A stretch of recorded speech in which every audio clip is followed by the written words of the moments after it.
críticas de la batalla de Puebla fueron que debido a la reelección de Juárez, Ortega y Ocampo se distanciaron mientras que varios ejércitos conservadores seguían peleando en diferentes puntos del país. En 1861 los gobiernos ingleses, franceses y españoles hicieron una alianza para exigir la reanudación del pago de la deuda externa que Benito Juárez había pospuesto.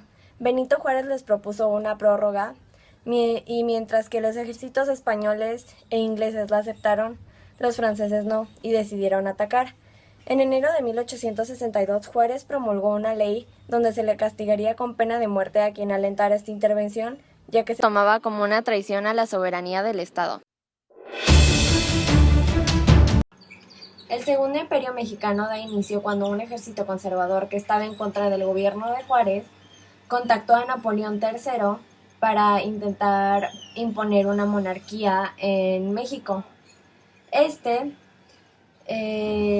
propuso como nuevo rey a Maximiliano de Habsburgo, quien reinaría junto a su esposa Carlota, pero antes de aceptar el cargo, Maximiliano de Habsburgo firmó un tratado, el Tratado de Miramar, donde él renunciaba a la corona austriaca, aceptando todo el cargo de la corona mexicana, y donde también el gobierno francés le prometía a México apoyarlo con 25,000 hombres durante 6 años para que se mantuviera un equilibrio dentro del país. También, debido a que Maximiliano, dentro de su reinato, respetó las leyes de reforma que Benito Juárez había promulgado años atrás, el gobierno conservador que se había encargado de poner un presidente o un rey en México se molestó demasiado, al igual que el Vaticano, ya que Maximiliano era católico y se suponía que gobernaría como un gobierno conservador. Al no hacerlo, se rompen las alianzas que tuviera o los nexos que tuviera con el Vaticano y con el gobierno conservador que fue quien lo contactó. Este segundo imperio empezó a decaer cuando Prusia empezó a crecer enormemente y Napoleón le entró el miedo de que pudieran conquistar Francia, lo que él tenía gobernado en ese entonces. Por ende, Napoleón empezó a retirar los hombres que él había prometido a México, y mientras tanto Benito Juárez también pudo bajar desde Chihuahua conquistando pequeñas ciudades intentando recuperar el país.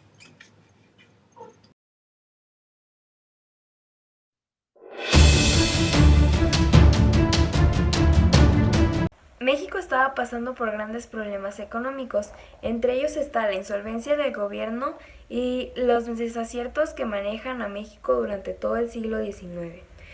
La producción agropecuaria era muy escasa, México seguía desorganizado en cuestión de finanzas y economía, y las arcas de la nación seguían vacías.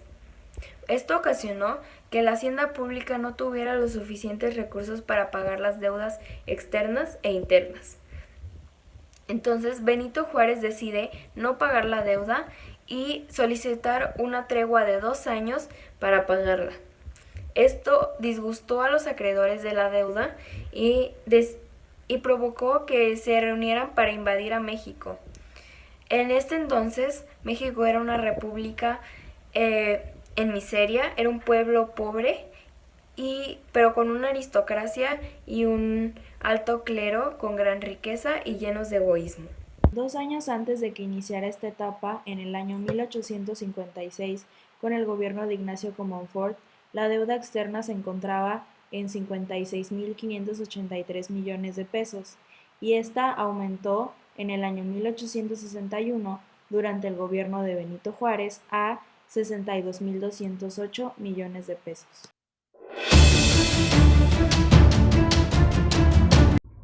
1858-1861, la Guerra de Reforma, también conocida como la Guerra de 3 Años.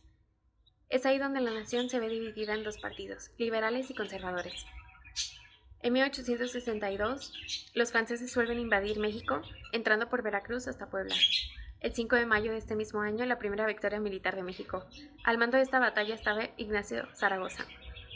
En 1863, La República errante. Benito Juárez escapa a Querétaro con todos los papeles importantes. En 1864, Maximiliano de Habsburgo y su esposa Carlota llegan a México y es firmado el Tratado de Miramar. En 1865, Estados Unidos amenaza a México, al Imperio Mexicano, y Prusia representa una creciente amenaza para Francia, y Napoleón III decide desconocer el Tratado de Miramar. En 1867, liberales triunfan al mando de José de la Cruz Porfirio Díaz Mori. En ese mismo año, Maximiliano se refugia en Querétaro y es ahí derrotado y fusilado en el Cerro de las Tres Campanas.